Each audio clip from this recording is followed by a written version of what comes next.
This episode of the Off-Road Podcast is sponsored by Colby Valve. Off-Road Podcast number 472, prepping for hunting season. Tonight, Aaron makes a shopping list, Coy wipes himself down, and Ben is MIA.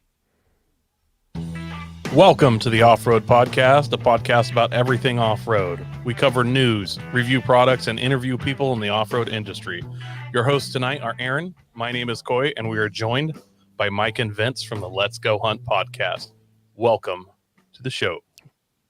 Hi, guys. Thanks for having us. Hey, welcome. Howdy. All right, you want to tell everybody where you're from, and then we'll hit the outro and we'll be done? Make it a short and sweet episode. I'm from Colorado. Vince is from Oklahoma, and you find us on Let's Go Hunt. Bye. I like Plow Guy ever. Dave in the comments. He didn't have time to join, but he has time to mock Mike in the comments. So that's interesting. It's interesting. Dave always has time to talk smack. And he's asking me to not be... I exist, Dave. Good luck with that. Can confirm. Listen here. It's true. Well, Coy, since you got called out in the comments also for your Dr. Pepper shirt, why don't you tell us what you've been up to besides chugging First Dr. of all, Pepper? it says repping Texas with a Dr. Pepper shirt. Dude, that says Texas doesn't own Dr. Pepper. How dare you? First of all, I have nothing to do with Texas. I mean, don't tell Texas that. Don't tell Texas anything. Is Dr. Pepper big in Texas? Is that a real thing? Dr. Pepper is the Coke of Texas, yes. Dr. Pepper is number 2 only to Coke right now. Like, used to be Pepsi, and Pepsi sells like 90 different kinds of sodas. Dr. Pepper sells one kind of pop, and they've bumped Pepsi. Except in Texas, it's good. in Texas, it's Dr. Pepper then Coke. I do. I'm not joking. I'm not They kidding. do more than one kind because you've They given have me different flavors of Dr. Pepper, but they don't. Yeah, just like Pepsi. Pepsi's got different flavors. I'm just like Yeah, but Coke. Dr. Pepper They also Cherry, make Dr. Mug Pepper Root Beer Vanilla. and Sierra Mist or Starry or whatever it's called now. I like how they keep changing the name of 7-Up, like it's going to trick us into, oh wow, a new soda that's clear lime. Like it's I gonna thought it trick was you into Sprite. drinking not Sprite. Yeah, Do you remember Yeah. Surge 7-Up with cocaine in it? bro. that was Mountain Dew and meth when I was a kid. That stuff was my dad would be like, no, you can't have that. It's got too much stuff in it. So you just wait till he wasn't I around. loved it. I lived Does on anyone- that mountain. Does anyone Jolt. remember Mr. Pibb? Yes. Dude, it's still around. Mr. Pibb, sorry, Yeah. That's It is. Coke's Mr. Or yeah, that's Mr. Coke's Pibb Dr. Pepper. Extra is the jam. I like it as much as Dr. Pepper. Is it extra pibby? I don't understand. I think it has extra caffeine. I don't know. It tastes delicious. I do know that Dr. Pepper's pretty big in Utah. At least they just came out with their new coconut cream Dr. Pepper. Thank you, baby Jesus. And I can't wait to go through Utah. So, well, you're not going to find it there. It's here. You can get it, but Utah is buying 25% of it. Like, of all the sales nationwide, Utah consumes 25%. I don't know. That's a lot. Like, they're taking That's a quarter of the interesting. country's worth. And Well, I can it's not get it here. It's not the Mormons because they're not supposed to drink caffeine. I'm Maybe very it is. confused. They like coconuts in Utah, apparently. Don't let Dr. Pepper get to Okinawa. They'll make an ube version. If you don't know The what ube garlic is, Dr. it's sweet Pepper. potato. No, Disgusting. I assumed that was pig Latin for something else. No, they have ube Kit Kats. They have ube. They literally every candy you can think of have a sweet potato version of it. It's disgusting. That sounds awful. Okay, so do y'all want to know a little bit about like Dr. Pepper? Like the actual doctor or the soda? The soda. Well, it doesn't I don't have remember. the cocaine in it that it used to have, which I find disappointing personally. So there didn't used to be massive distribution centers for sodas like Dr. Pepper. They used to have like smaller facilities that manufactured the drink, and it would be distributed locally. So the last independent distributor of Dr. Pepper in existence was in Dublin, Texas, and they used the original recipe for Dr. Pepper. And they actually lost a lawsuit, I believe, in 2011 because Dr. Pepper and 7-Up Corporation argued that they were infringing on the Dr. Pepper patent because Dublin Dr. Pepper had become distinct enough from Dr. Pepper that people were calling it a different thing. So there used to be the original formulation for Dr. Pepper made in Dublin, and it has been gone for a little over a decade now, I think. And I've had some, and it was delicious. Interesting. And it is a piece of a bygone era. Eric, Yeah, we'll never have it again. I just want to point out Eric Urs in the comments here says, according to my friend who has spent a lot of time in Japan, they hate Dr. Pepper. It's because they hate fat boys, I hear. 'Cause one time ago, one took out an entire city.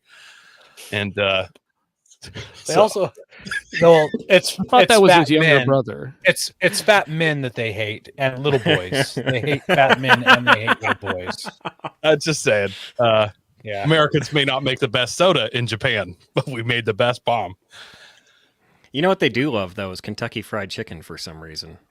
Oh boy, I've got a small tablecloth that's probably like 4 foot by 4 foot, and I try to pull it out anytime I go camping with people I've not been camping with before.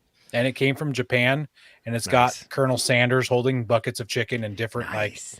things, but he is very slant-eyed, and everybody's like, "Yeah, that's racist. You shouldn't have that." I'm like, "It came from Japan, from Kentucky Fried Chicken. How can it be racist?" It exists here. Like, Just what do you want if you from had the me? Japanese Santa Claus on something, I'm sure he would Right. be, Oh, in a lot of cases, the Colonel is Japanese Santa Claus. So many Japanese families have Kentucky Fried Chicken as their Christmas meal. Whoa. Yeah, that's a thing you know now. Montana dirt roads. They also don't like women named Enola for some reason. Yeah. Well, there's probably 5 minutes of everybody's life they're not going to get back. Let's see how long we can track before we sidetrack again. Does the podcast app actually track how many times people skip forward? Thankfully, no. Yeah. My might be- feelings would be might hurt. be It's like every time Coy starts talking, people start skipping. That's cool. Trails in the woods tend to wander. I'm gonna go first, Aaron. I made a lot of progress with Project Aluminum Lot Lizard. I am nearing completion on this. It is bolted down to the trailer. I have some pictures if you want to grab those. And then I went ahead and made a plug for a frame for my door, put it in the front there, and then I got a 48-inch tall teardrop door. Bam, put that in there. It's not fully in. I just have it kind of mocked up. I gotta grab a tube of silicone and really go at it and then screw it down. You know what else you need to grab, Coy? Tell A me. modern camera. This is a modern camera, but it was like this camera screens on my phone got all dirty, so it looks like I shot it with a potato. But you could just not tuck it gonna into do your that. waistband while you're working on it.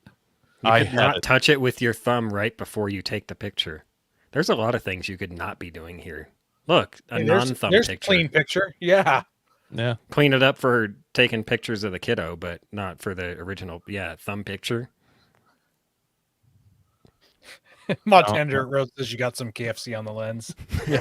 oh, grease there. Believe it or not, grease does not actually make things more transparent. Only paper. This picture brought to you by Japanese Santa Claus.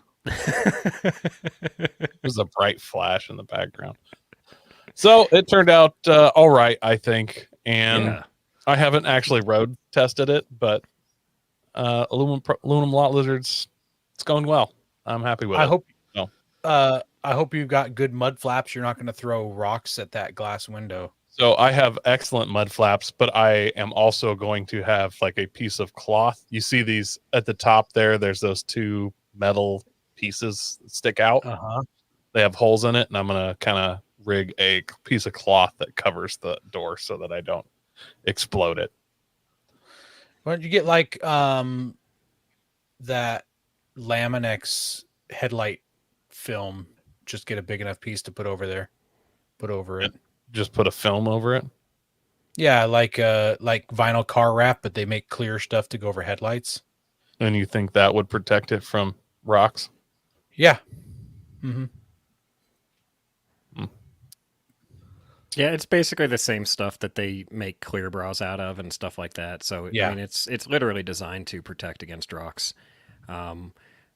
It's a big glass surface, but I have no reason to doubt it would work. Fair enough. That's. I may do that. We'll see. More likely, I'll just get a piece of tarp, put over it, strap it down with some bungee cords. But the tarp is going to flap and it's going to worry away at your paint and it's going to rub your paint out. That's what made me think. Not the paint off the sleeper cap wow. that I got out Right. of a decommissioned mill from Methville. Oh no! No, here's what you do: you buy some KFC. No, that's it. Oh, I didn't have anything else. That was a joke. You spread the mac and cheese over the window. He said and make a mac and plate that cheese. goes over the tongue when you're using it and hinges up. So I actually did look into that. It doesn't go high enough. I would have to do some kind of double fold thing, and I hate carpentry, to be totally honest. I don't know. Maybe I'll just pray that it doesn't break and send it. Like I do. Are you doing a lot of this out of aluminum and stuff, like aluminum welding and? Oh, absolutely. No, I wish I could weld it. No, Just the bolt-on? trailer's aluminum is how it got the name. All right. It's wood. I guess technically the RV door is mostly from aluminum but I didn't make that door. I bought that off eBay. So Yeah, I mean, if you just my ridiculous mind at work here, but if you had like two pieces of folded metal and they, when they were attached by a string on one end, and then when you pull on the strings from either side, it raises up, you tie off the string, covers up the window, and then when it comes time to get in the door, you just untie the string, it collapses, folds down, and as pivot points, you use those pieces of metal, the little wings that were sticking out. I don't hate that idea. All good. I did consider just getting like some good suction cups and just a piece of cloth or something that fits over that window and just sticking it to it. Get a surplus military wool blanket for like $5. This sleeper cab had several of those in it when I got it. They don't smell nice, but it would work good for that. They'll air out real well in the front of that thing. Might even be able to pull it in and use it after you're done with it. Like it smells Montana like Dirt Road says yoga. Actually, a yoga mat was something I was considering, so we'll see. That would work really well too. People use yoga mats to protect from hail. They don't use yoga mats for yoga, but I mean, that's not my business. Clearly don't. And then I got a bunch of Moab planning in this weekend. Me and Aaron got online, pried ourselves away from our family and wives for just a few minutes and got a lot of our planning and stuff all nailed down. And then something I ordered specific for the Moab trip, but when I was at Pacific Northwest Overland Expo is when I saw these products. They're called Clean Freaks, and they're these like roll up giant wet wipes essentially. Come in like individual packets. So I ordered like a chub pack of those. It's like a 1 gallon bucket just stuff full. Where is it? It's in my box of Moab stuff, but I did bring. This is something I really like. When I got it, they wrote me a note on the packing slip. See if my camera will get it. Yeah, handwritten note with my name. Yeah, it says "Welcome to the Clean Freak family, Coy," with a smiley face. I can't explain how personal that makes it for me. I'm like, yeah, I bought this stuff I'm super in. One of their first customers, probably. So I thought you said you were going to give us a demonstration of how to use them. What I am going to do, though, Aaron, they sent these people are so cool. They actually sent me a sample pack of their flushers. I don't know if you know what that means. Yeah. I don't want a demonstration of those, Coy. I'm not going to demo, but I'm going to save these, and you're going to get one. Now we got Please Spearmint, one be we got Spearmint Rush and Georgia Cinnamon. Peach. Oh, I was hoping for cinnamon. I was thinking maybe I feel It's like just, you know, it's clean. You know, it's if it hurts, you know it's working. I think it's a saying. my thing is like I like the way spearmint feels in my mouth. Like after you brush your teeth, it's got that fresh feeling. Yeah. Mm-mm. I don't know how it's gonna be. I'm gonna try it. I'm not gonna knock. I'll try anything one time. I want to try it too. So Anything? you may have to cut that in half so I can have the other half. You sure you don't want? You got Georgia peach We'll here, cut- and We'll cut that one in half too. We'll cut I that hate one in half peaches. too. Why don't you cut them in half and combine them? Like get your spearmint Georgia peach on, both of you. Oh, spirit. Well, here's the thing: is I don't like the way peaches taste, and they say that the inside of your cheek is the same as, you know, down there. Dude, it's I'm not a gonna take a flavoring. chance. I'm almost positive I don't have taste buds. I'm almost that's down positive. there. Almost positive, but I don't want to chance You just it don't want because to. peaches taste horrible. I Can mean, you imagine if you did though? I'm not going to, but you guys are Now welcome to. everybody else is. I saw a little cartoon about that, like a 4-panel cartoon. I'll send it to you later. It's funny. All right. Boy, your alarm went off. You got to go flip some burgers or something. I got to go take care of something. But Aaron, you guys tell him what you were up to. He's gonna go try out those wipes real quick. Coy will be right back. He's gonna let us know how that spearmint works out. So, He's gonna come back disgusted. It's terrible. yeah. Like, Coy, you weren't supposed to actually taste it. Like I said, Plow it's not guy a flavoring. Plow Guy Dave says absolutely positive that everybody just licked their cheek. Yeah. I wouldn't be surprised. Well, what I've been up to for the past week, not a whole lot.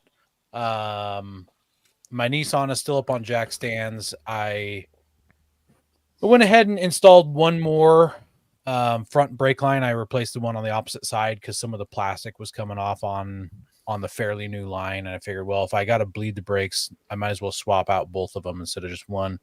I got my front diff picked back up on Thursday last week, but I haven't I'm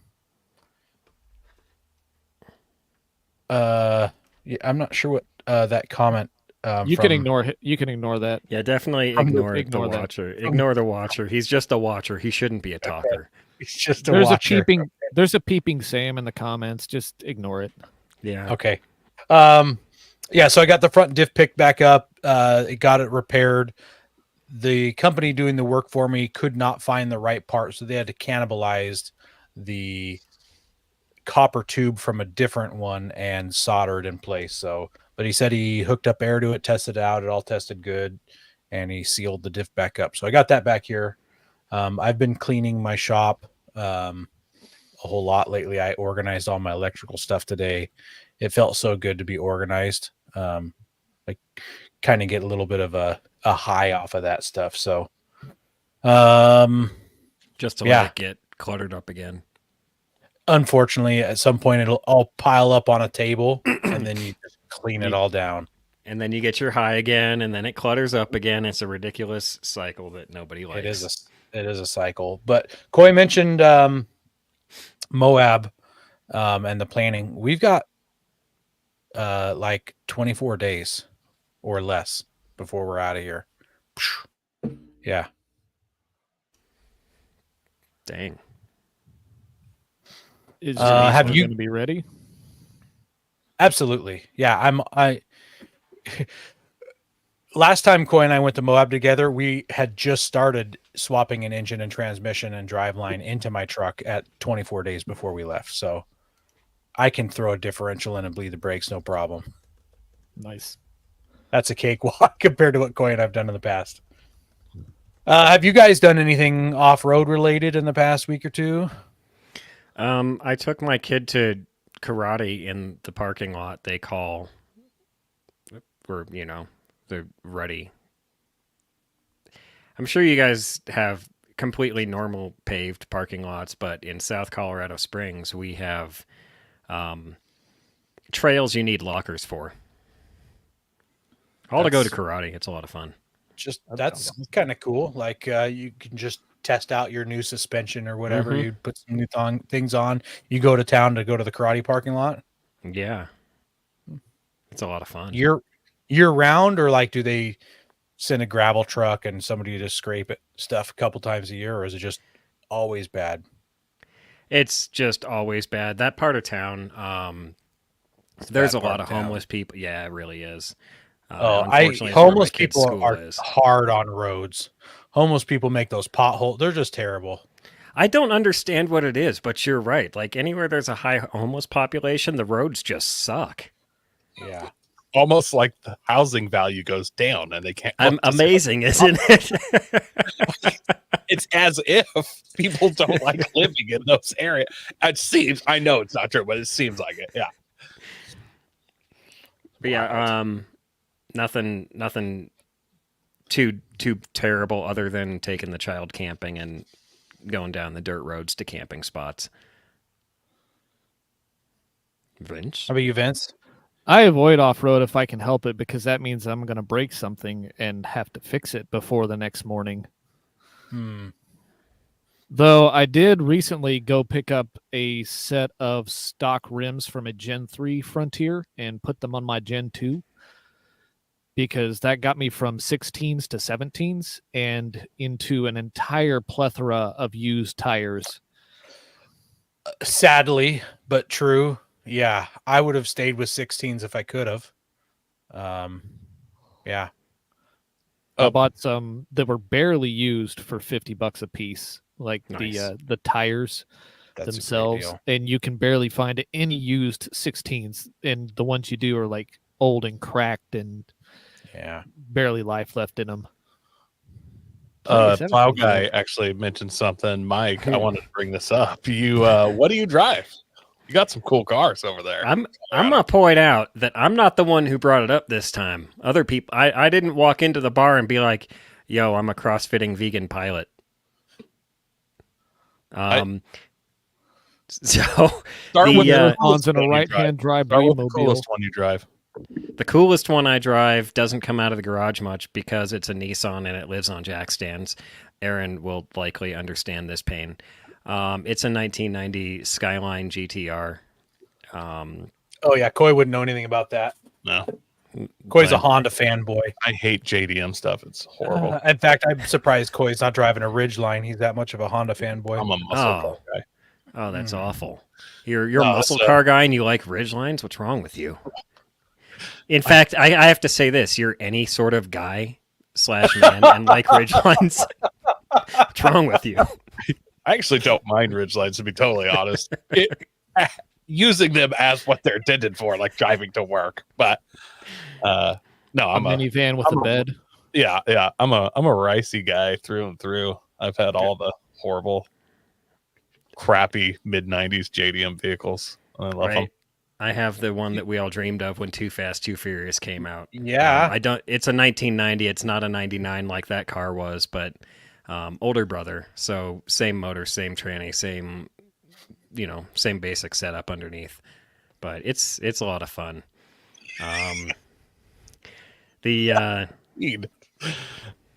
All the comments are not nice. Listen, They're great. Sam. This week. Sorry, Sam and Dave are on the show with us and Let's Go Hunt. So of course they're here to just be utterly savage on me because that's literally their jobs. I guess I'm And not Vin- pulling my weight. No, you're not. You're just sitting there watching me just go on and not get a little rib in there. Why is the Skyline on jack stands? It's not currently, but it spent a year and a half on them for a pilot bearing for the exact same reasons we talked about off air. My back surgery just couldn't get to it. So, Gotcha. but And she's drive down, shafts go through the middle of the oil pan and make it a nightmare. Yeah, it's honestly.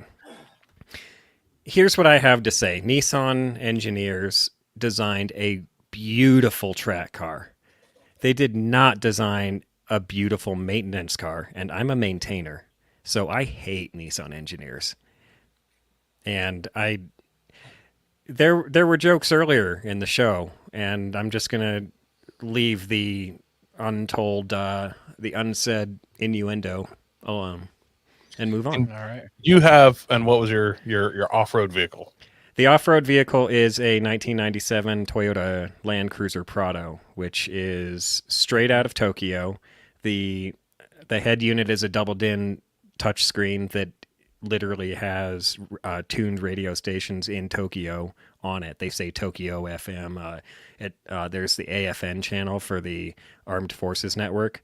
I can't pick that up here, obviously, but it's cool seeing, Tokyo FM. Everything's in Japanese inside the car, obviously, and it is right-hand drive, as Pog Guy Dave loves pointing out.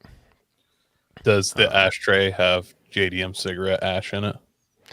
I actually haven't smelled, but the Skyline definitely has JDM cigarette burns in the back seat. Nice. That makes it much more valuable. It's like having Yeah. bullet holes in your military surplus gear. It's just way better. Yeah, they're speed holes. Yeah. I thought you were going to say in your Chrysler 300. I'm pretty sure those come with a Chrysler 300 standard. They should be at least optional from the dealer. Right. You wanted the speed holes, right? Oh, yeah, of course. Okay, let me get my AK. Coy and I were just talking about Tokyo Drift last night, Nice. by the way. Trying to figure out a way to get a projector to Moab so we can watch that while we're there. Seems like a fitting one to watch to me. Out of all 10, Directly I think I would go Tokyo Drift. right in the middle of Moab, like Mhm. projected up onto a rock wall or something. Yeah. Dude, there are plenty of canyons in Lake Powell I can think of. You could do that. That'd be awesome. You might get Not been to seasick Moab, but- trying to do that if you're on a boat and the projector's moving on the wall. And trying True. to watch a movie. We used to spend a lot of time. We used to I guess my dad had a timeshare on a houseboat out there when I was growing up. And so you'd park on the dock or park on the beach. And I always slept in a tent on the beach. I didn't like sleeping on the boat with the people. I'm the Gotcha. introvert. Don't talk to me. Vince, real quick, why don't you tell us what your off-road vehicle is? You mentioned second-gen Frontier. Yeah, I got a second gen Frontier. I actually deliver mail, and I use that thing to deliver mail, which Okay. is why I'm averse to taking it off road unless I have to, because it also doubles as my hunting rig. So I try and keep it in as good a shape as possible. I don't have the luxury, I guess, of working in a different vehicle and playing with that one off road. So I just try not to take it off road unless I have to. Sounds like you need to get a JDM vehicle if you're delivering mail. I've Feels literally like you sent guys have him to go some. backwards. Oh no, I have. I've absolutely sent him listings for various Toyotas. I like my Nissan. I Yeah. hate the right-hand drive Jeeps. People have so many problems with them. It just Mhm. drives me up the wall, and they're not worth the And money just- because mail Jeeps are actually very expensive for what they are. Yeah. That's why Uh, you just got to import something for like $6,000. There's so many. In fact, there's a guy running around in a JDM Honda Odyssey, a first gen Honda Odyssey, back when it looked like a I remember when squished those came out. minivan. Yeah. Yeah. And nice. he's driving around in a right hand Odyssey. There's a Honda, a very cubey shaped Honda van. And it's not a key car. It's a couple sizes up from that. QB Well, van. the other QB van sounds like a Mitsubishi Delica. the other thing is for what I do kind of need four-wheel drive. I need some kind of increased capability because when it snows and ices, I do still have to go to work.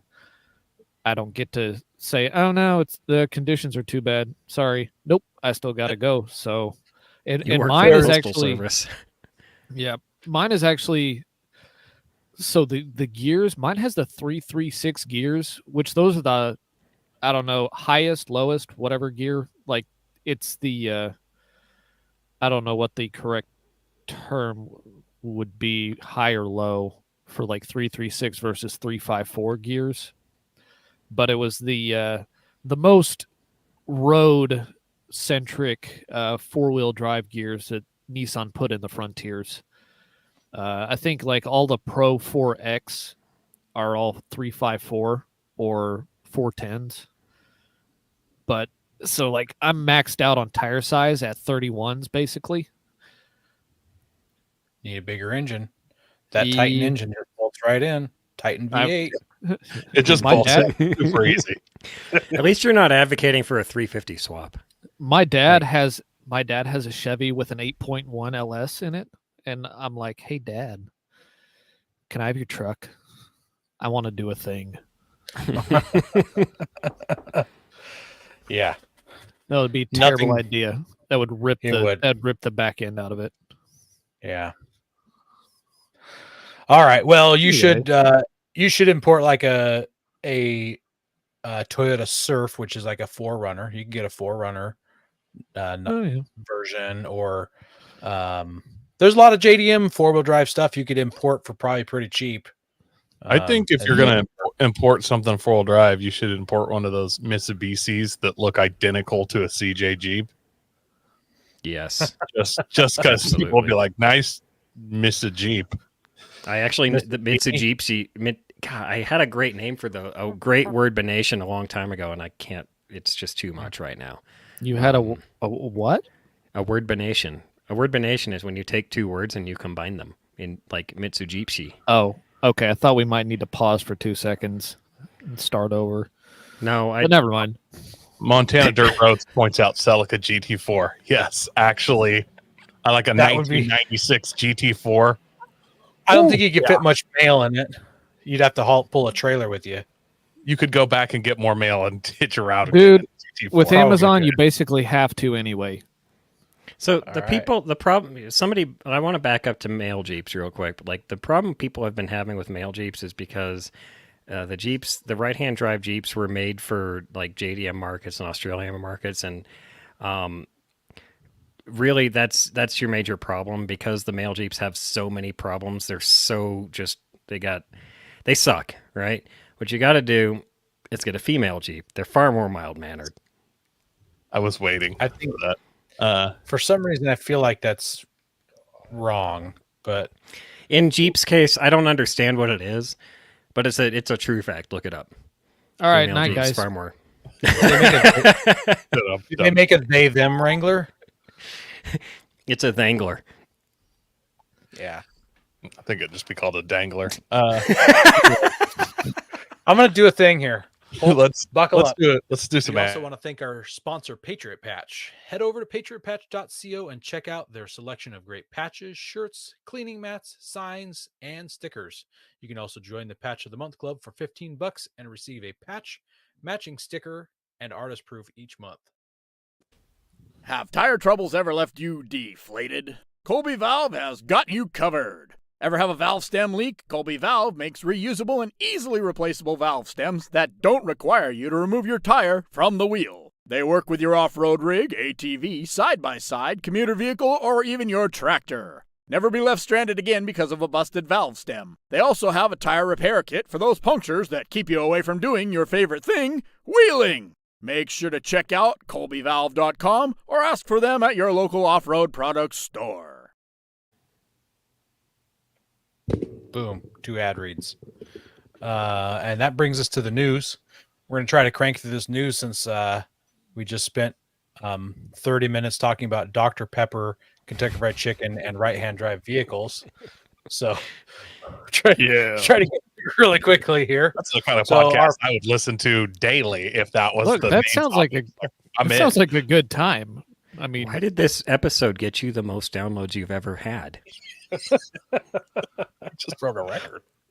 Personal best.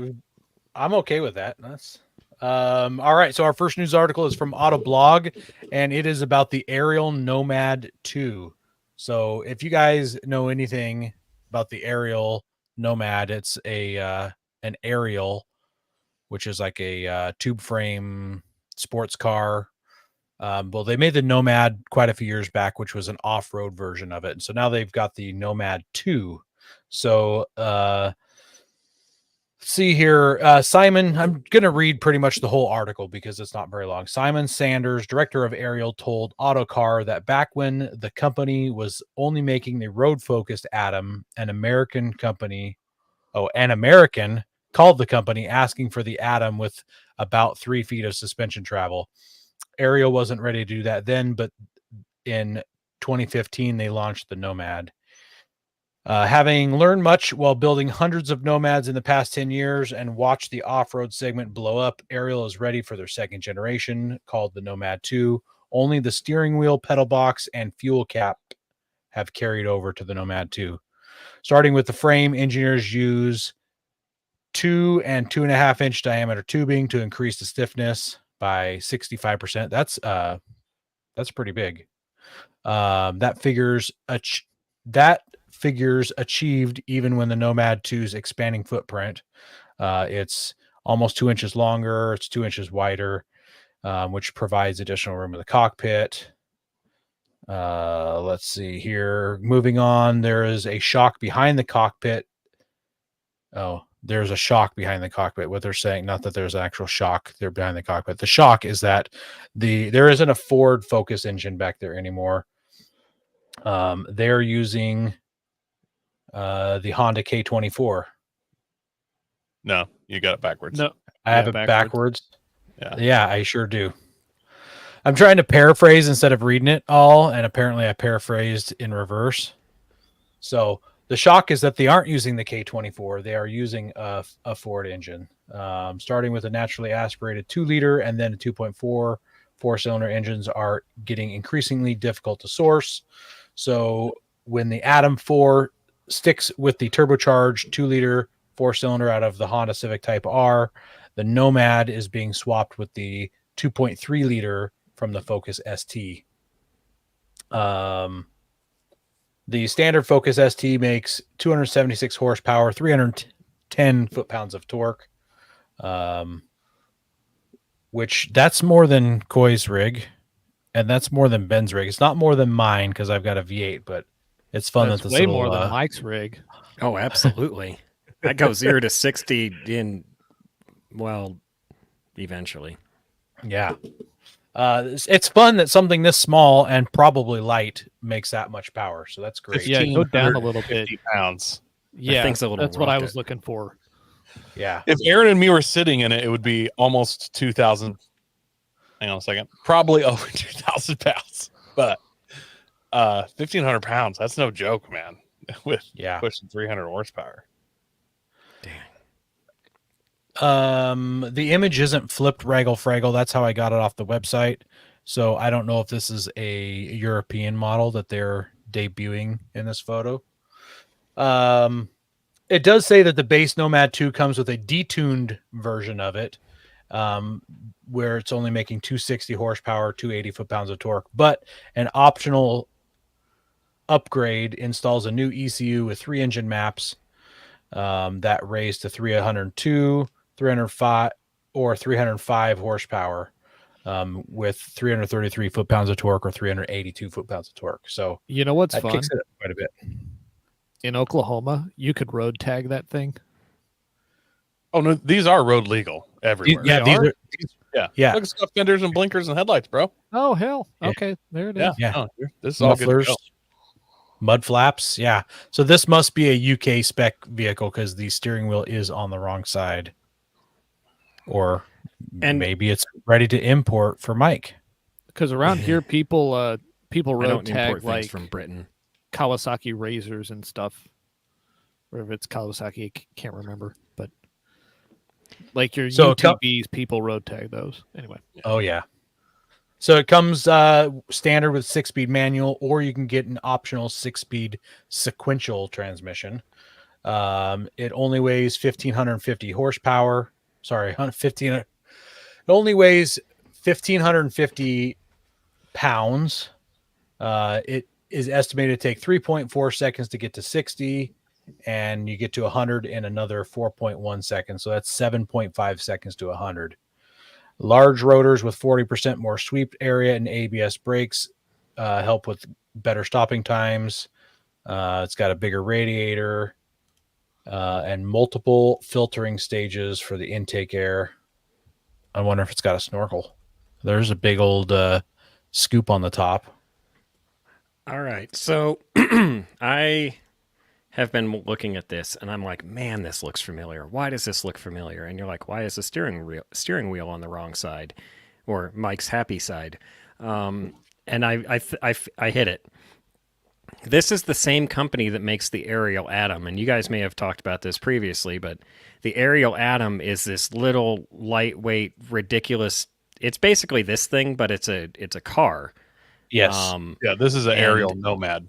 Yes, Ariel is a British company. They designed the Atom, and I remember seeing the Atom on an episode of Top Gear back before they were, or when they were still BBC, Yeah. and they did the Atom, and it was one of the fastest and loosest around their track because it was so light and so powerful.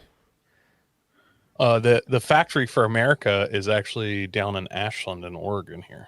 That's cool. I don't know that they make the Atom and sell them in America, but if they do that, They do. I've seen them in person and they're awesome. this Oh, thing would be God, much. these things are This is much expensive. more desirable. I've seen one of the first, not this one, but the original Nomad in person at a Cars and Coffee, and it was the coolest thing there. And there were some cool cars there. Like Yeah. I know that side by sides are cool, and these are more expensive than a side by side, but like not You can't insanely drive a more. side by side on the road, though. Yeah, and this is just way cooler. I don't know. I mean, it's kind of like Homer Simpson, and you can't drive without your driver's license. Well, we're gonna see if it works. Woo! And It worked. I would, if I was trying to pitch it to my wife, I'd be like, in 10 years, a side by side that you bought for 40 grand brand new is worth $11,000. In 10 years, this is like 100 grand. It's probably worth 80. So, I'm saving money, and maybe it'll go up in value. We don't know. The cars do that sometimes. These will definitely hold some value. I mean, they're not going to get used much, so it's hard to lose value if you don't drive it. There's a lot more information here. 18-inch beadlock wheels, 16-inch beadlocks, or 18-inch lightweight wheels, forged wheels, or you can get 16-inch alloys that aren't beadlocks. It mentions that the swing arms have 50% more travel, which is kind of cool. Öhlins dampers, Eibach dual rate springs, 3-way adjustable, remote reservoirs. There's a whole lot going on there. Then it talks about the body parts a little bit more if you want to go into our show notes and read the last of it. The last bit here says an optional list with more than 100 items heightens customization, adding everything from a winch to in-cockpit brake bias controls. So you've got drift brakes in this thing. Well, it also has a hydraulic e-brake, so an actual just bump e-brake. You know what I mean? That's Yeah. new. So It says prices haven't been really revealed for North America, but the previous one started in the mid 80s, so that we can be sure these are definitely going to be over 90. Yeah. Yikes. well, when I win the Powerball, I'm not going to tell anybody, but there will be signs, and one of the signs will be probably 3 or 4 of those at my house. So Picture Yeah. behind Coy just changes to a picture of 3 or 4 of those just stacked on top of each other. I'm going to get some of those, and I'm going to get some ultralights with full auto paintball guns set up on them, so I can have slow motion dogfights with my friends and see. Can you imagine, Coy, like we do the ultralight things for a little bit, but then you land them in a field, and then you jump in the Ariel Atoms with your cockpit gunner with this on at the No. side? I would have to make like an anti-aircraft paintball gun, and then like the ultralights like slow mo strafing across, and then somebody's in an Ariel Atom driving serpentine with some guy, with a mounted. Oh, it'd be so much fun. Can we you make can this a all happen? Gatling gun? I I don't just think have that that would be Fireball. I don't think that would be fair for the ultralight person because they only go like 12 miles an hour. It's like it's not hard to shoot one of those down, and you may accidentally shoot one down with if you hit the parachute with enough paintballs that it like crumples it enough. And Well, no, I'm not going to do parachute. I'm doing an actual ultralight with wings Oh, and like the snowmobile Okay. motor. Yeah, one of those. okay, all right. Yeah. So I'm Coy like, and Aaron get their ultralights, and they're showing them off like, hey, you guys want to see our ultralight, or you guys want to see our planes? And we go out there and we're like, these are really, really cool ultralights. And they're like, no, we just call them lights. Why? No reason. I would, And we don't have to have guns in the ultralights. You could have just paint water balloons and do it like a bomber style. You'd have to kind of guess where they were. Dude. But like a 1 pound water balloon would probably kill someone. So we're going to need to wear like some head protection. Yeah. Unless you use the really, really thin ones that pop and you have to, pressure fill them and you're filling them with paint. So if they pop, you just get painted all over. Yeah, it's a great idea. This is all a lot of fun. Let's do it. All right. Is it I'll amazing- win is it the amazing, Powerball as Coy? soon as possible. What's that? Is it amazing? Is what I just saw amazing? you talking. You're talking to somebody off screen, and you got a really Oh. big smile. My wife It must came have in been. to offer me a twisted iced tea, Oh, but I already had one because I have a problem. oh, You're twisted or you like tea? Yes. I like how that when you held it up, your screen background provider just it's because we're provided we're out not everything but the we're a can. family show. We're a family show. Yeah, I censored that out. It's called plausible deniability. I'm sure you did that intentionally, and it wasn't the computer at all. It was just a neat My effect. Diet Coke doesn't do it. See? Diet Coke. And hang on a second. And twisted tea. Oh, look at that. Wow, you're just Yeah. I'm a computer baffling genius. me. I just Okay. work construction because I enjoy manual labor, but I'm really good with computers. All right, guys, we're going to jump into our next article here. The Grenadier You wanted to- Concepts. You want What? to just save this one for next week? Let's just bump Yes. this one. Let's do it. Yeah, We don't. I'm so excited to talk about this main topic. Let's kick this out of here.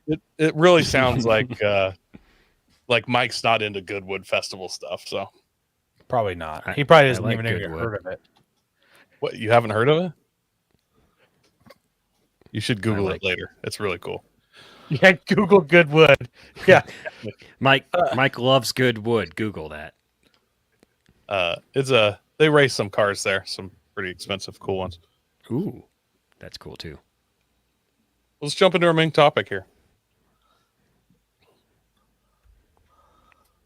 What's our main topic? What do we do? Why are we here? We're here to talk about hunting. yes.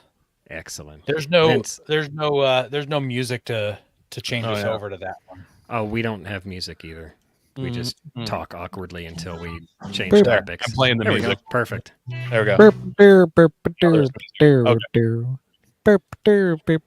All right, guys. I think we've made it clear that you guys are from the Let's Go Hunt podcast. Yeah. Let's start talking about that. And I thought we were doing some fast 5 facts here. Did we change that, Aaron? Because they disappeared. There, Yeah, I they can just- still see them.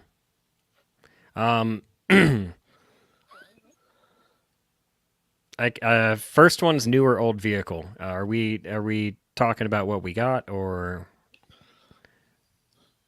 Your I am favorite, not necessarily what you have, what you want, what would be perfect for you if you could, old vehicle every time? New vehicles are too full of computers. They're too full of just crap you don't need. The Prado, I mean, the late 90s were basically the pinnacle of vehicle technology. That was the late 90s, early 2000s is right when everything started getting more and more computerized, and then you started getting TPMS sensors and auto wipers, and next thing you know, your family station wagon or your family minivan costs $70,000. Like, hard pass. Give me something old that's reliable. The Prado's been a tank for the 2 years I've owned it.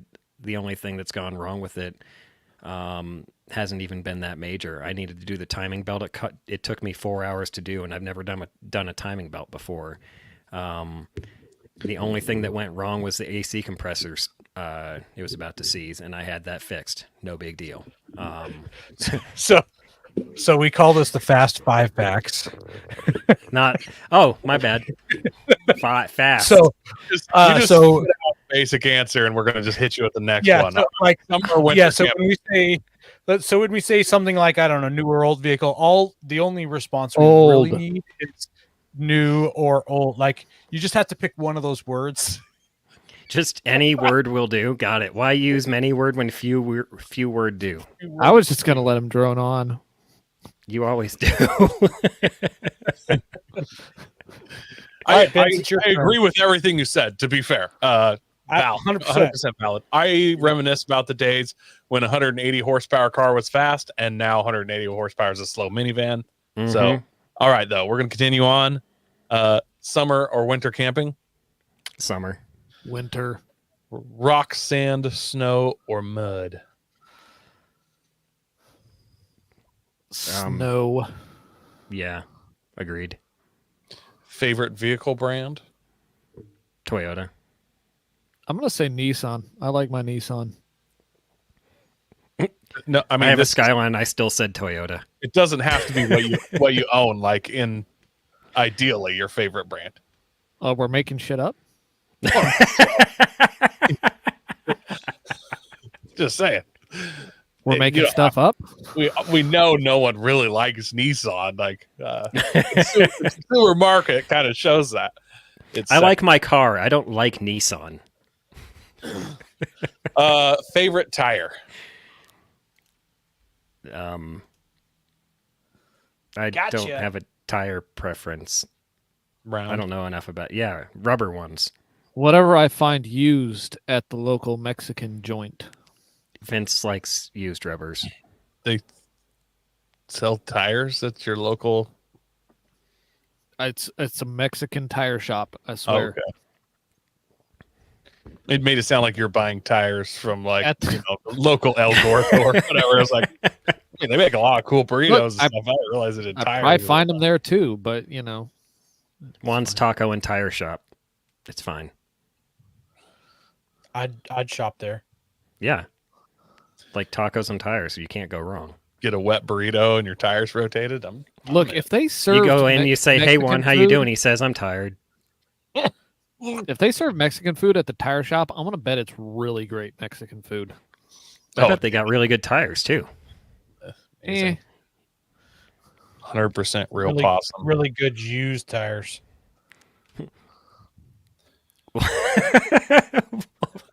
Wontons and wontons. That works. All right. Excellent. All right. Should we jump into hunting prep here? Yeah. Let's just start out. Like, what are some different ways that people hunt? Like, you guys are kind of the pros here, so let us know. LOL. We ironically started our podcast because we're exactly not pros. We actually are kind of figuring it out as we go, and I think that's kind of what most people. The average person that wants to get into hunting doesn't want to look at Meat Eater and be like, "Look, this professional guy just killed a whole bunch of trophy animals in one season. I can do that." No, you can't. That's why we're expensive. here. That's exactly it. That's expensive. That's why we're here, to talk about what's realistic and what we prep for. So, personally, I have more or less given up on big game hunting until I can find a more profitable location. I have an elk hunt coming up next year that I'm probably going to apply for, but I'll talk about that another time. I like ducks. I like duck hunting. So my prep involves looking for, I use a lot of Onyx, trying to find places out on a river that I think ducks will be. And as far as the rig goes, there's a lot of off-road trails that end in lakes that I would love to crawl up, camp out, wake up the next morning and shoot a bunch of ducks that had no idea I was there. Like, that'd be awesome.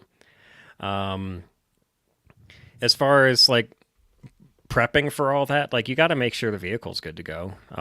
Obviously checking all your fluids, brakes, and battery, and your tires. Like, if you're trying to go off-roading, or if you're even trying to go hunting in a worn down, beat up vehicle, you're going to end up stuck. Have you guys ever seen that when you're out there driving around and hunting and stuff? Do you see people in clapped out rigs? Unfortunately, just all the time. Oh yeah. I saw a but at guy. the He was same out there time- and, like, I don't know, what was the first year model of the Suburban? Like Whatever that was. He was 1960 driving something. Probably 65. The old Like- 3-door ones. Spray painted camo. Old notch sides. I mean, that's what I see in Southeast Oklahoma a lot. My I The actually old hunting growing up rig.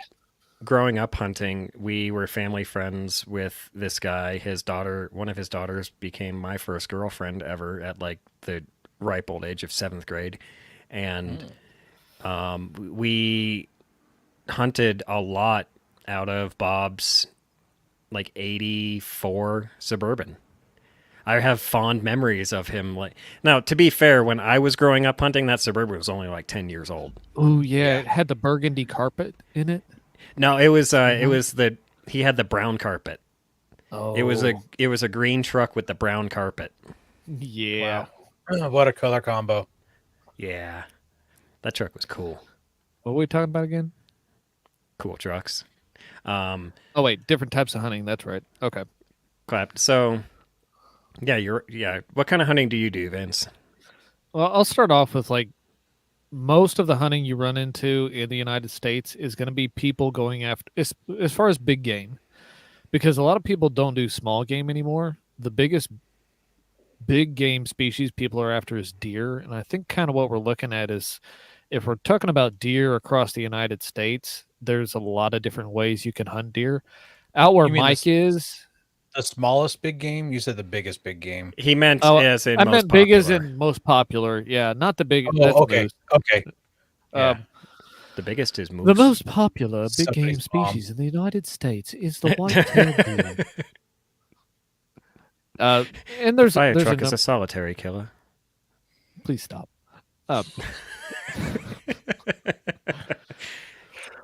There's a number of ways you go after deer, white-tailed deer, mule deer, and it's gonna kind of depend on the terrain you're in and the available land you have.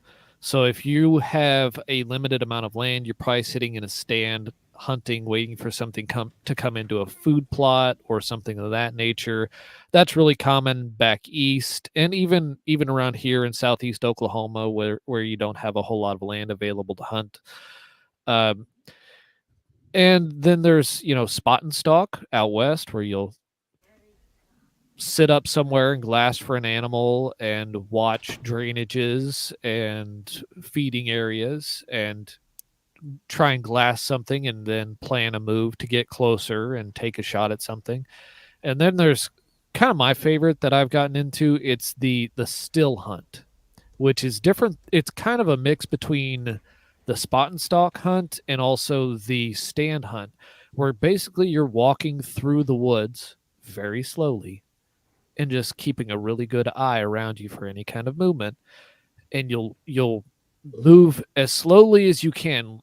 Think maybe taking an hour to cover a half mile or even more, and just wait to kind of stumble upon something. And if you see, oh, here's a really good game trail, just back up and watch the game trail for a while and see what wanders by.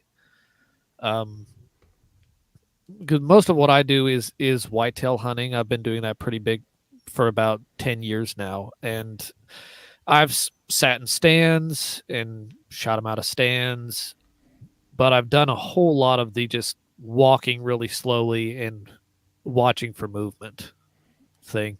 The areas where I hunt, I guess you could do a spot and stalk for deer, but it's a little bit different than doing that for, say, elk or bear, because deer are very skittish compared to those other two species, and they will easily bust you at long range, and it's going to be very hard to sneak up on them.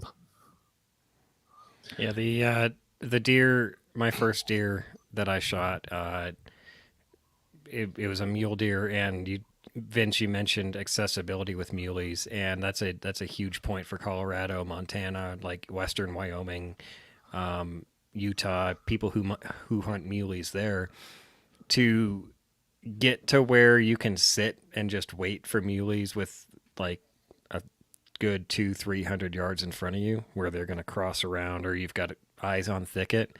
A lot of the spots require like ATVs or off-road rigs, anything that can, like, you can't take your Kia Sorento up these trails. You'll put a hole in your oil pan with a rock. Yeah. Which I've seen that that's happen. that's what I bought the Prado for, is trails like that so I could go hunting. Raggle Have you Fraggle ever- also Have you ever mentioned. used the? Oh, go ahead. Oh, sorry. Raggle Fraggle also mentioned predator and pest control, and if we're going to talk about pest control, we have to talk about hogs. And if you want to just go out and buy a hunt and spend a few $100s and go shoot something, you can go to a lot of places where they'll just take you out where the hogs are, and you can shoot a hog at night Mm-hmm. out in a field somewhere where they come out and they'll put some give you a rifle with some night vision and walk out there with you and say they're going to come out right here, and there they are, and you can just shoot a few of them. So one of my favorite kinds of hunting is road hunting, where you drive around looking for stuff because you listen to music, you're warm. You just have your rifle all across your body, pointing out the window with the windows rolled down, or how do you do that road hunting? It depends on the state. It actually does. Be very clear. Depends on state law. Some states, actually, I'm not certain that there is a state that really allows you to shoot from the vehicle if you are on private property. Probably not. No. Okay, so there's a difference. If you are on private property, like your road, what you're driving around on is completely on your private property. There are states that are, what's that term? Fair chase. That's it. Fair chase. Like in Texas, if you're on private property, you can lay a rifle out your window and shoot a deer. If you are on private property, if I recall correctly, this is not legal advice. But say if I'm in Oklahoma, if I'm driving around on private property with a rifle and I see a deer, I can't just stop and aim out the window and shoot that animal.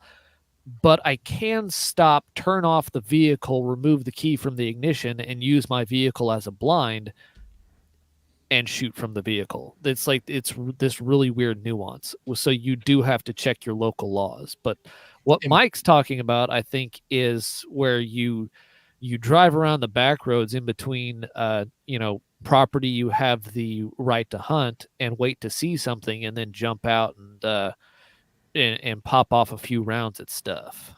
Yeah, basically. In the state we live in here, I think you have to be 50 yards from a road to fire at anything. In Colorado, the local out here, the Fish and Game or whoever's in charge of all that stuff, they have like a $50,000 decoy deer that's like bulletproof, looks real, and ears twitch and like it breathes. Yeah. My whole life, I've wanted to find where that is at some point and then hike 4 miles around and shoot it from the other side with something. Just destroy it. Oh, something terrible. You like buy a 40 millimeter grenade launcher just for that. Just speed loading. Yes. Just hammering it until the Leos shut me down and just be like, hey, I'm off the road. It would be that's like a bucket list item for me. Well, Okay, you shot at this deer and you didn't have a tag, so he tries to write you for that, and you're like, yeah, no, I actually knew that it was your fake robot deer, so I didn't need a tag to shoot your fake robot deer. That's not actually a species. I can help you make that dream come true, Coy. I know some people. So when I was stationed in Mountain Home, I was stationed put it out near me all the time. I was stationed in Mountain Home, Idaho. I don't know if you guys know where that is or not, given where you live, but is that in Mountain Home, Idaho? It's in the southwest part of the state. It's actually a dump, and nobody should ever know where it is, unfortunately. I have a close friend that lives there. Do you really? Yeah, I really do. That's highly unfortunate for him. I'm sorry. So the cool thing about, I loved Idaho. I just hate Mountain Home. Mountain Home sucks. Idaho's great. We went out in the middle of nowhere and we did some shooting, and one of my buddies brought out, this was like 15 years ago, he brings out this TV, one of those old projection ones with the huge back before flat screens were a thing. And there were 15 of us out there. Every single one of us had our own firearms of some type. And he puts it down out there and he's like, all right, everybody ready? And we all just unloaded on this thing. And that is what I'd like to do to the Fish and Game deer. Oh, yes. Have you guys ever, I know you're talking about like spot and stock and all that. Have you ever done the bouldering method? Where you throw a rock at them? Oh, well, out here we have like lots of canyons and you're elk hunting, and you just, as you walk down one edge of it, you shove the biggest rock you can. and they run up the other side, and then you can just shoot them crossed from you. I've not actually heard of that. That's interesting. Yeah. I might actually have to try that. I'm sure it wildly angers anyone else hunting in the area, but it actually works pretty good. The one thing I'll say about road hunting, I road hunt ducks I won't say all the time. Road hunting ducks is now part of my repertoire. There's a certain spot along a certain river I like to go late season, and there's a lot of spots where you can just pull off, walk back a little bit, and shoot at ducks. Now, the caveat to this is because you mentioned in Oregon you have to be 50 yards off from the center line of the road. In Colorado, it's 50 feet. Oregon may be 50 feet. You know more than I do, probably. I don't know. But regardless, it's 50 something. I know Colorado, it's 50 feet. That's only for center fire, pistol, everything. Like if you're shooting a shotgun, you can get out and shoot at ducks. Like don't be on the road, get off the road, but you can still shoot at the ducks. So that's a lot of fun. There's places I know I've read this where you can basically shoot from the road. Like you could stand in the middle of the road. Mm-hmm. I would point out, Mike, you said you had a back surgery and were kind of down and out for a while.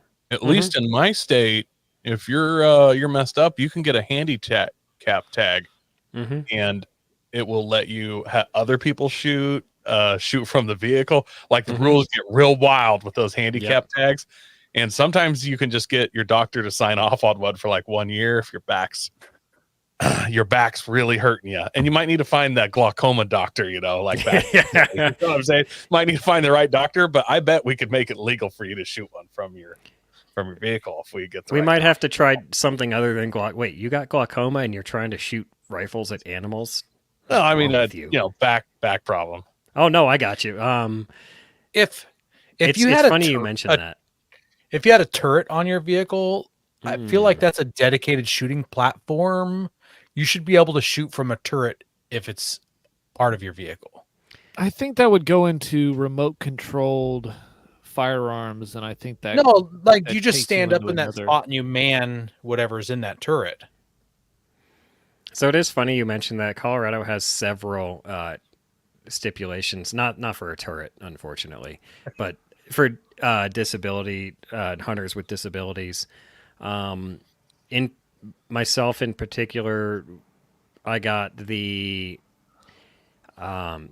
So Colorado has an archery season that starts out. It's basically the month of September, and it's right in the middle of the rut for elk, and it's a great time to go up there, call elk, and shoot at them from 20 yards away with a bow. I've never done it because that's a lot of work, and it's a lot of physical work. Getting a 700-pound animal out of something like that is not something I was physically up to until I'm not even sure I am now, but we're going to find out. Now, one of the things that Colorado offers is a crossbow tag. Now, in Colorado, you can only use crossbows during rifle season, but I applied for a disability permit because the way that you draw bows, if you hold it with one hand and then envision all of the muscles in your body it takes to draw that string back, and there's a hole in my back right where those cross, and so I would not be able to draw a bow very well. So I actually applied for and received Colorado's disability crossbow permit, so I can now take a crossbow archery hunting, which takes just a little bit of it off my plate. I can do that in Oklahoma anyway. That's because Oklahoma is more awesomer than Colorado is. In Oregon, crossbows are off the table across the board. But if you are getting a handicap tag, like I have a coworker that tore every muscle in his shoulder, and he's an avid bow hunter, and so they will issue you a handicap tag to use a gun during bow season if you have the right injury. So he's going to try and use a rifle during bow season. Which I wish him luck. I just hope he's very, very careful, because the downside, like, I don't know how Oregon is, but the caveat to archery season in Colorado is you don't have to wear any orange. You can be as camoed as possible. That's why they don't allow crossbows, because crossbow bolts can go 100 to 200 yards, a hell of a lot further than an arrow can. and they can still be deadly at Eh, 1 to they 2 can go that yards. far. The crossbow's just a little flatter. You don't have to angle up as much with the crossbow to get 200 yards. Yeah. This is one that I really wanted to hit on with you guys because while our sports, there's a Venn diagram of hunting and off-roading where they intersect. There's a bunch that isn't as well. What about emergencies like hunting? So I have, a first aid kit and I have tire patches and stuff, but I'm not a big hunter, at least in my vehicle. I mostly hunt on private land, so it's kind of cheating hunting. What do you guys do for like emergency stuff? So I'll take this one first. Emergencies all depend on your situation and where you're going to be. If you're going to walk 100 yards out behind your house and sit in a stand and you have cell service, what you really need for emergencies is going to be drastically less than if you are heading out into the wilderness. And even if you're driving to your hunting spot, you're going to drive right up to where you're camping, and then you're going to go spot and stalk or still hunt or go sit in the stand. If you're going to do that, if you are out of cell service, your considerations are much different than the other situation that I mentioned. So like there's a spot where I go hunt where I'm outside of cell service by, well, I can get cell service up the hill about a mile. If I walk in a straight line, it's 2 miles by the road. So if I had to call emergency services, I have to be ambulatory at some point to actually get emergency services to where I am. So when I go there, I actually take a GMRS radio and I have a note card that has the emergency services radio frequencies for the county that I'm in. And I take that with me because you can use GMRS in an emergency even if you don't have a license for it. So I have a fail-safe there. Like I can try that if I need to, but other than that, like I take all of the medical gear that I can conceivably think I might need. Like I take pressure bandages, I have several tourniquets, I have all the first aid stuff. So if I just get cuts or scrapes, I need to mess with something like that. I even have a suture kit, though my ability to use that properly is probably somewhat limited. Though as far as I understand, if you just like tighten it up, and don't stick it way down in, it's probably fine. I wouldn't knock that suture kit though, because like, what if you shoot a doe by accident instead of a buck, and so you got to stitch that back up. You gotta get this thing suture back that aorta right back to Well, okay, so I get like six doe tags, so that's probably not a problem. But I've made that mistake, but I don't think any suture kit would have put that elk back together that I shot in the head. So like Humpty Dumpty wasn't quite yeah repairable at that point. So that actually happened to me. I accidentally shot a forkhorn by mistake, and the game officer, he came up to me, and I was trying to pass it off like, no, dude, it's a doe, clearly. And he like pointed down at the testicles, and he's like, what are those? And I was like, donuts. Was that your one free deer? Shut up.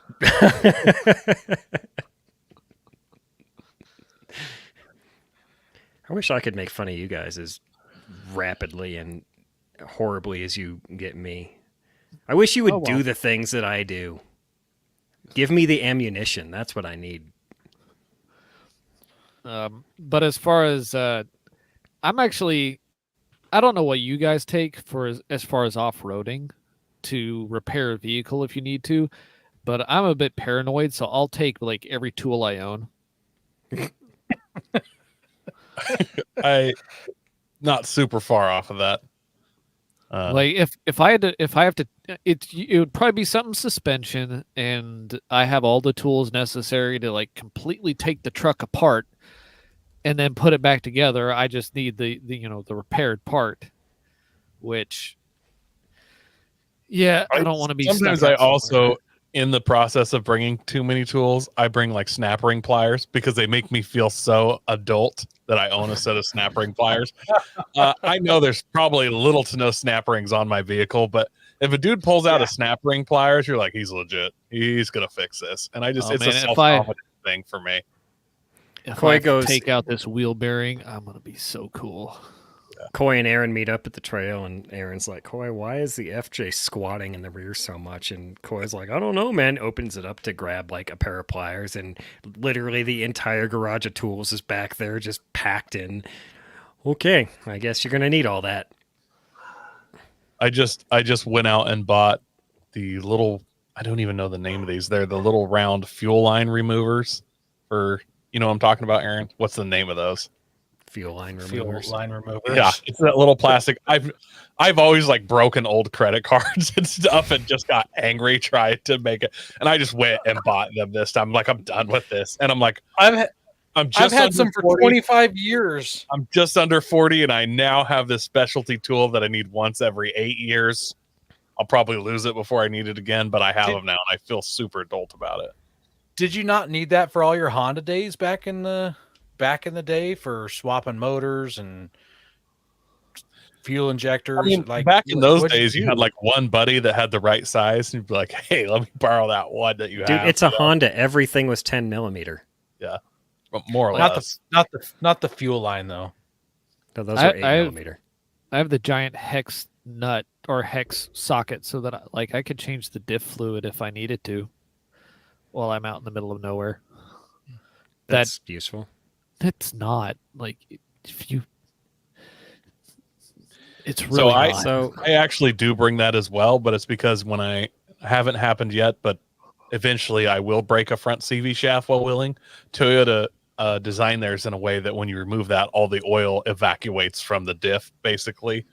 And so then I would have to change my diff fluid in that scenario. I really hate when they do that. Yeah, Like, they do that's these so super unnecessary. awesome, yeah, You didn't I- have diff fluid, so you just use canola oil. motor. My 4-wheel drive smells like pancakes, guys. But it's running so good. Sounds is like weird. disgusting pancakes if you're using canola oil. Look, some people are true gearheads. I couldn't get butter in there, so what do you want from me? Yeah. If you put the There's- butter in your mouth and get it warm and then spit it It's just- into the diff, Yeah. it takes a while, but it's totally doable. And the You gotta use consistency this- of saliva and butter, it's actually exactly what differentials love. So Differentials crave. Okay, so I've got a question about like storing firearms, things like that while you're hunting. So some states don't allow you to have loaded rifles in the cabs, things like that. So this actually, I was going to cover what I bring with me basically everywhere, and that kind of ties into it. I've been building this thing kind of ever since I got it. Just it's got lights all over it specifically for. So back up a few years ago, I took a buddy hunting, and I shot a deer literally 10 minutes prior to last light, which is 20 minutes after sunset for the non-hunty people. And so Is we had to When you gut this say that, thing. though, is that like when somebody asks me my weight and I'm like, oh yeah, I'm like 280, but I'm really 300? Like when you say I shot No, 10 minutes before last light, No, it's this- actually half hour after it got dark. this was actually probably closer to 4 minutes prior to last. It was like 26 minutes after sunset. But the game warden that actually runs the area, he lived in the house like half a mile behind me. So if I had fired after a last light and he was home, he'd have known it. So no, this was legit, real close to last light. So I fire, she goes down, we go out there, I gut her out by flashlight, and we drag her back to the van. And the way we had to hang her from the van basically guided me on my journey and how I wanted to set the Prado up. So I set up a roof basket that we can like attach pulleys to, so we can drag the carcass up, so we can like start quartering it out that way on the side of the vehicle. I have lights all over it so that no matter which angle you come from, I have light available to help with the gutting. not the gutting, the quartering, the processing, all that stuff. So in the course of this, I asked for and received these molly panels that go over the back windows. On the inside, I got the interior ones because the exterior ones are just like, it's too much, in my opinion. But on those, in the truck at all times, live a trauma kit that is packed full of gauze. I literally asked my EMT cousin, hey, what's this missing? He opens it up and he goes, you need more gauze. And I was like, all right, how much more gauze? And he's like, see all this free space filled with air? And I was like, yeah. Stuff it with gauze. All right, fair enough. I think that's No actually air the rule for wounds as well. Yeah, that's from what I've gathered, that's fair.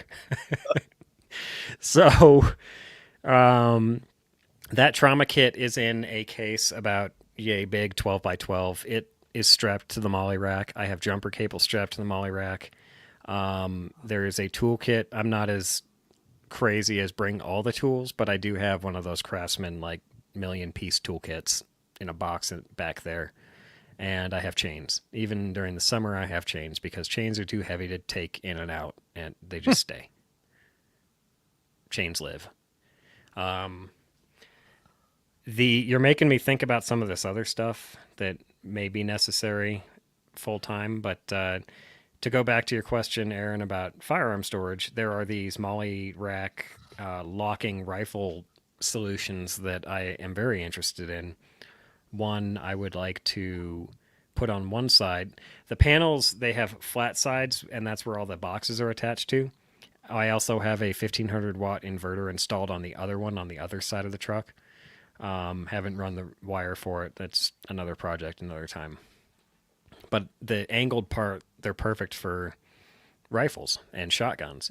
On one of them, I want to have permanently mounted and locked and a defensive AR. On the other one, I want just a temporary shotgun mount so that I can empty out the shotgun, hang it up there, go to the next spot, grab it, you know. I just put the rifle right next to me on the seat. It is August, guys. It's August. I'm sure Somebody just got a deer. Unfortunately, they had a better chance of getting a dove, honestly. That sounded like a mortar to me. There was crackle.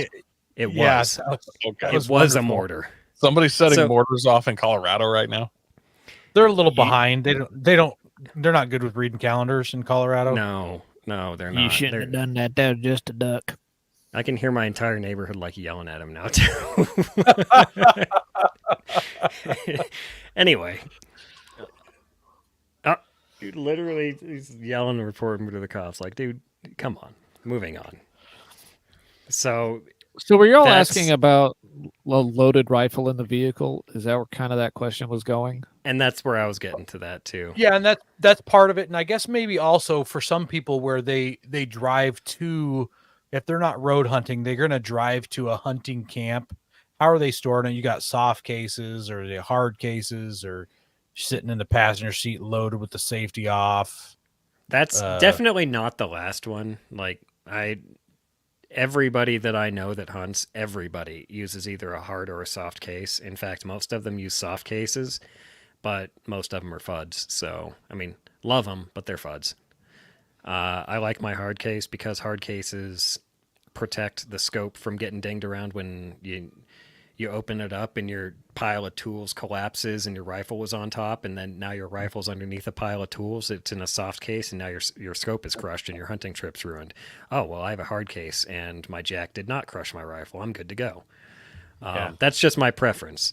I want to reiterate the molly racks. Those are for temporary storage. It's not like that AR is going to live in my truck full time. That's for hunting and transport and.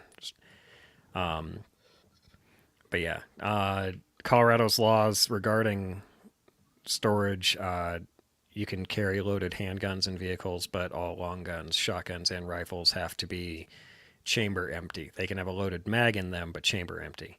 Oh, your chamber empty? Mm-hmm. Huh.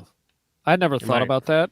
as far as I understood it, loaded meant that the magazine had rounds in it, and if the magazine was inserted into the firearm, this is just Oklahoma. My understanding was that constituted loaded. Colorado Okay. specifically outlines what loaded is defined by when it comes to like long guns because of this reason, because of hunting. Gotcha. Okay.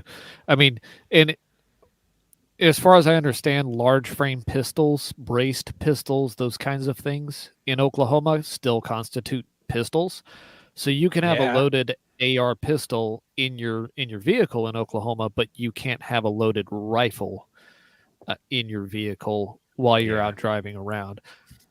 I'm a But big fan of keeping a loaded mag in it because, like, my first year, I used to always just for a safety thing, I would keep the ammo a loaded like keep it like completely separated, and then I switched vehicles and drove to where I was hunting and didn't have the mag for my rifle because it was in the other vehicle. Luckily, I had stuck one round in my pocket, so I was like, I got one chance, and I got it out. So worked out really Nice. good.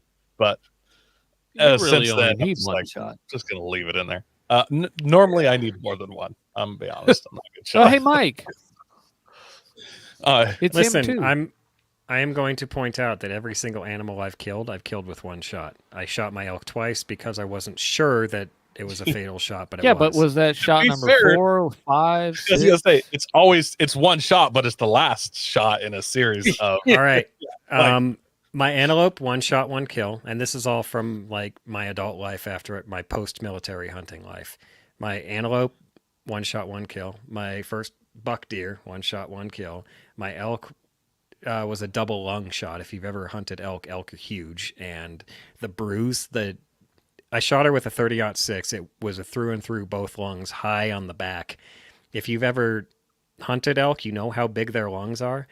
The bullet left bruises about what's that sand dollar, the sea creature sand dollar size? just say baseball. Oh yeah, we're in America, my bad. Apple.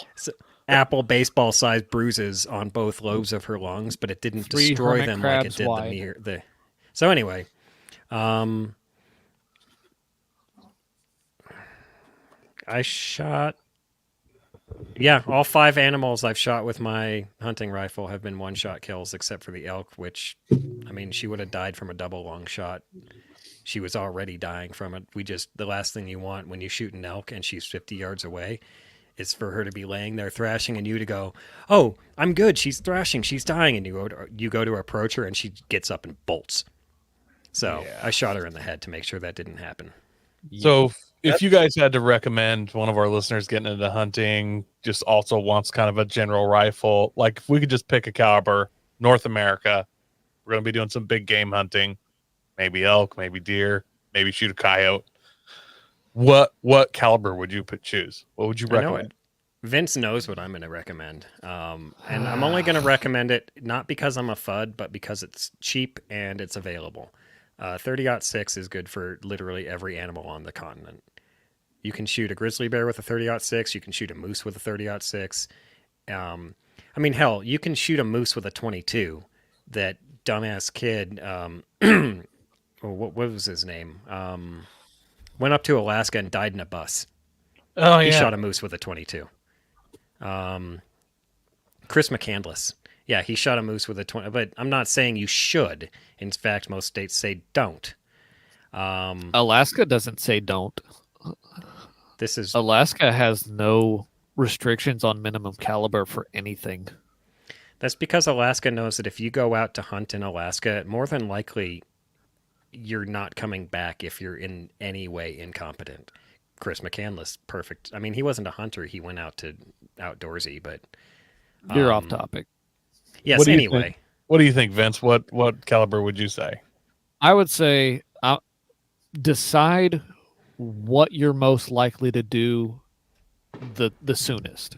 If you think you're going to hunt deer for a while and then maybe go out west and hunt elk, think about what you really want to shoot and practice with for deer. And I would look at your state regulations and the minimum caliber requirements because some states are going to be different. So if you're going to go to like Ohio, that's a straight wall only state. True.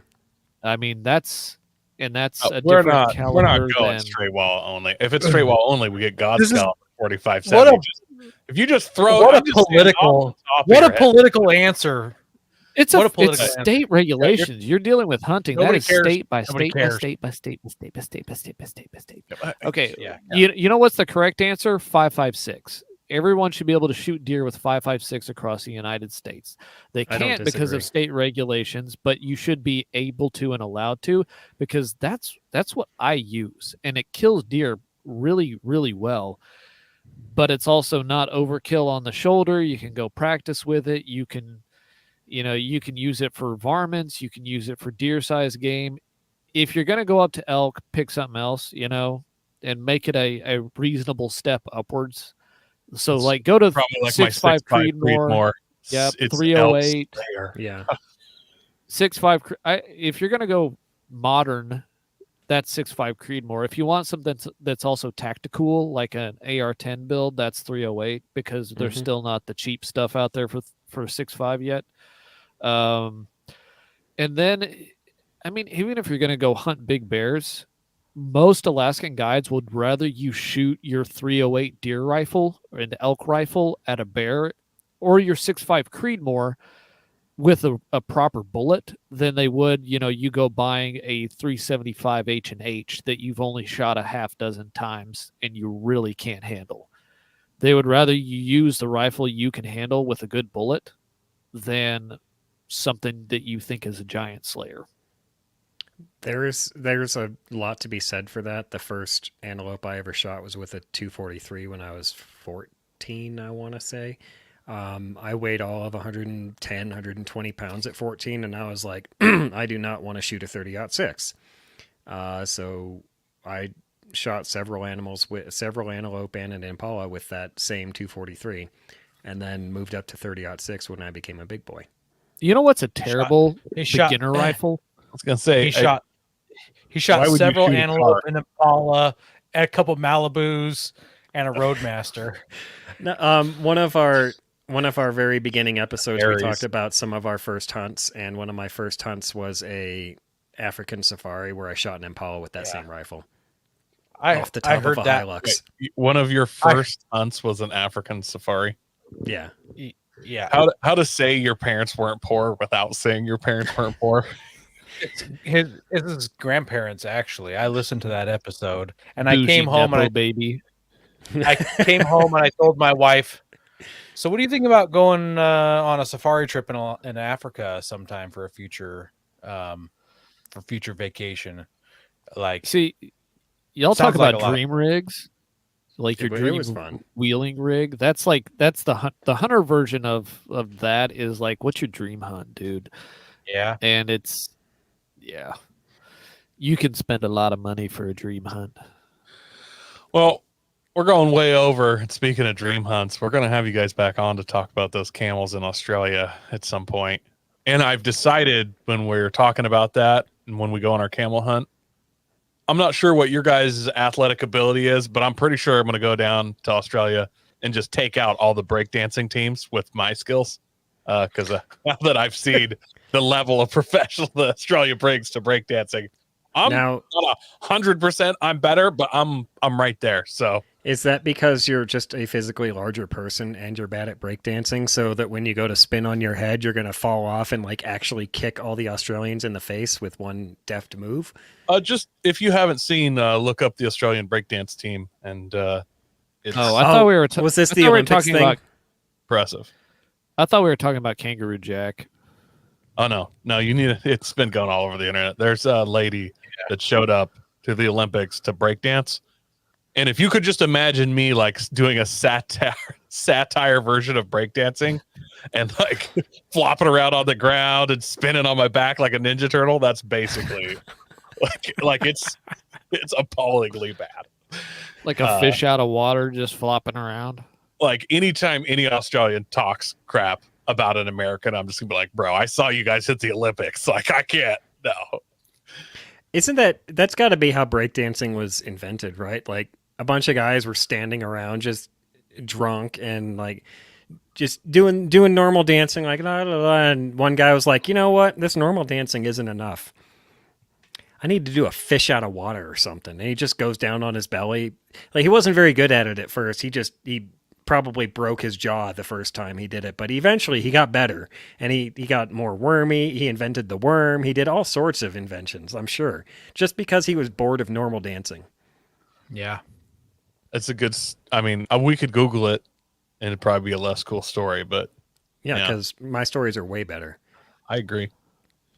Breakdancing was invented by Alfred Brake in 1871.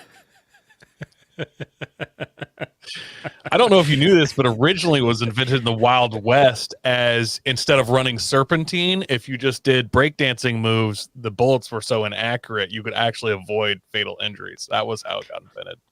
I was Stop. thinking that when they Sounds shot right. at your feet and yelled dance at you, that's where it came from. This Started- is probably one of those like they were invented in two different places at the same time. Is this like champagne, where it was invented in the Champagne region of France and also like the toilet of Australia as well? I don't Yeah, know I'm why not you sure. went there, but no. Black Guy Dave said there's people in church that get slapped with a jacket and dance better than that Australians. You really need It's to watch true. the video. It's It's impressive. 100% true. He literally like does the kangaroo hands and bounces He around does a for a kangaroo. while.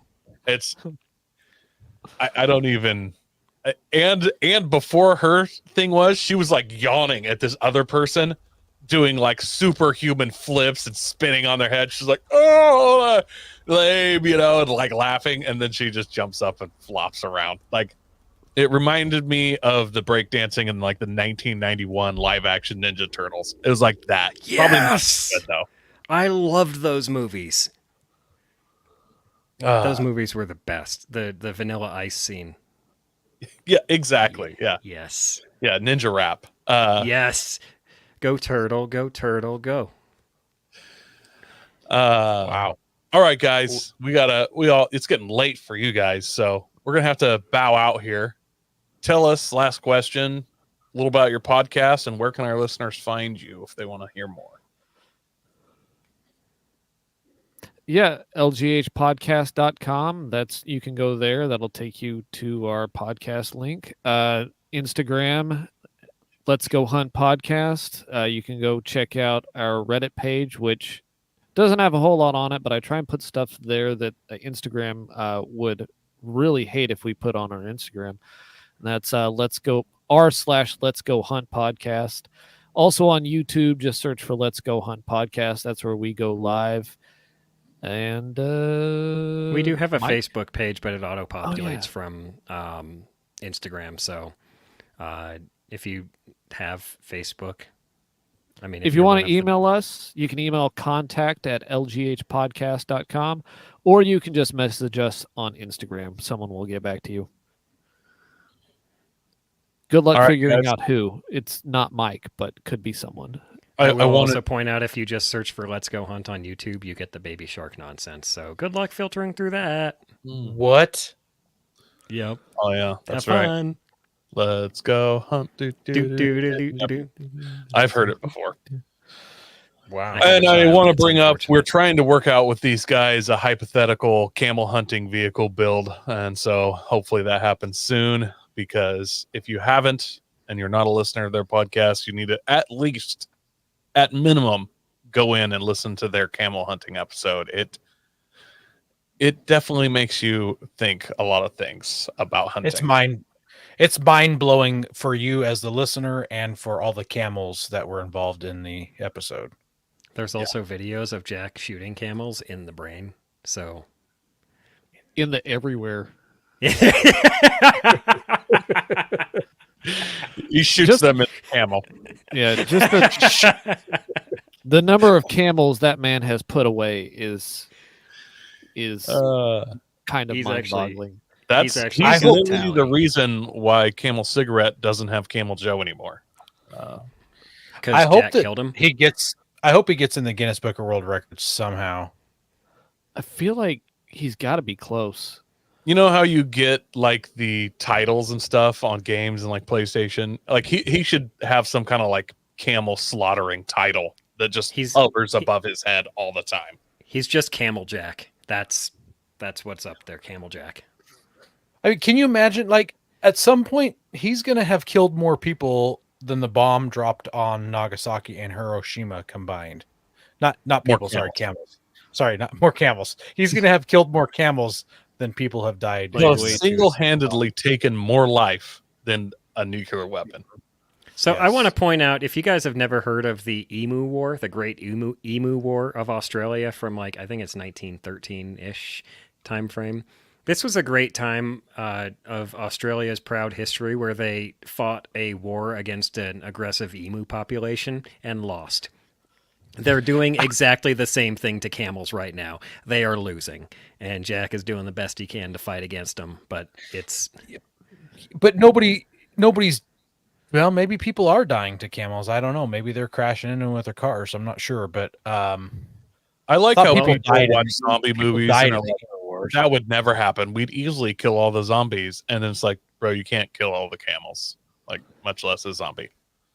Well, if there are any people getting killed by the camels in like car accidents, like we'll start knowing in about 2 to 3 years when people discover their bodies in the outback.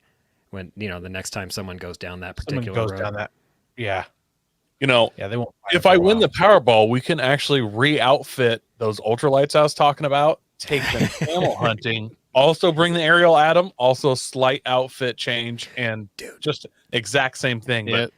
But That's the camel rig, the aerial. It's got to be it. That could be extend one out to like 6 seats instead of 2. Wait till next time. There really is a terrible problem with invasive camels in the Australian outback, and there is a whole bunch of hurdles in the way of actually taking care of the problem. And yeah, Jack's a rancher on a remote cattle station out there, and they are legally required to eliminate pests. And the government really isn't helping them out much. So go check out Jack Out the Back on Instagram and YouTube, and that's where you'll learn more about what he's up to over there. He's actually doing a whole lot of really cool things right now.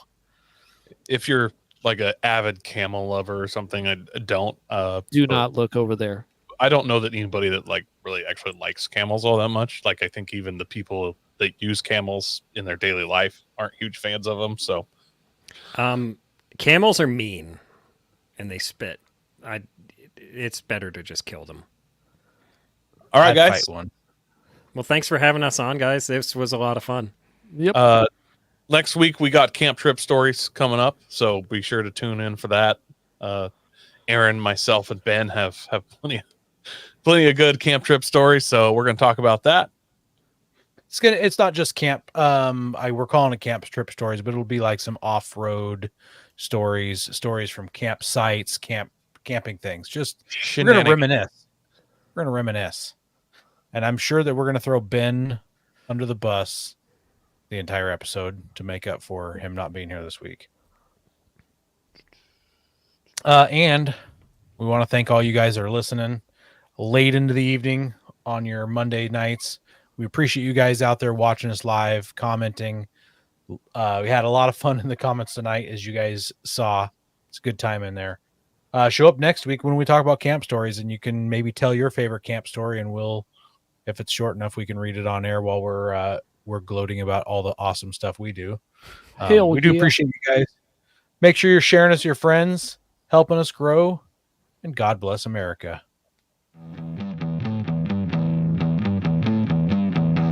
Don't forget to visit Patriot Patch and join the Patch of the Month Club. Check out our Gaia affiliate link for up to 40% off. Also, don't forget to head over to Warren Colby Valve and 4 Patriots to see all of their great products. We are a proud part of the Firearms Radio Network. Got a question or comment? Send it to us through our Linktree account or by searching for Off-Road Podcast. Also, you can listen to us live at overlandradio.com Mondays at 7 p.m. Pacific. When off-road, please remember to have fun, tread lightly, and be safe and courteous. Thanks for listening.